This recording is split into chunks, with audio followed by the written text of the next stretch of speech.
African Americans themselves viewing these films, they might not get the attention that they deserve. I mean, Selma is out there now, and I don't pay enough attention to the business to know what the grosses are or this or that or anything, but it's one of the films that deserves to be seen. I saw it just recently. Of course, I get all the screeners, so I got to watch it in half of it at home and half of it in a trailer at work, and I hope people are going out to the theater and seeing that film and my film and all the great films that are out this time of year. And what do you think about the timeliness of that film with everything that's going on in America and as a whole with race and racial relations? What are your thoughts on that? Well, I think it's never a bad time to celebrate Dr. King, and to see another take on him. And I know people have opinions about this and that. There are always going to be political opinions about what's accurate, what's not accurate, and I kind of feel like if you weren't in those rooms, I guess you don't know for sure. So, True, and you're nominated for an Oscar this year. Congratulations. How exciting is that?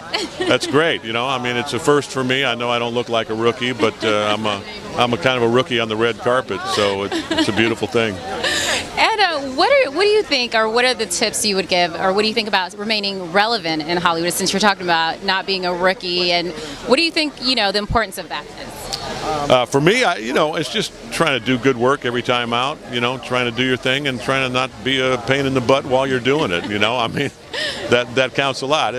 We have long days at work, working on movies and television and stuff, and there's just no room for, there's no room for divas, and it's a team sport, and we all, hopefully, and I find that always comes from the top down. I was just on Saturday Night Live last week, which was nerve-wracking and scary, but everybody's having a great time there, and that's because, Lorne, Papa Lorne, the man at the top of the pyramid, is hiring people that he wants to be with for long days, and people that know how to get along.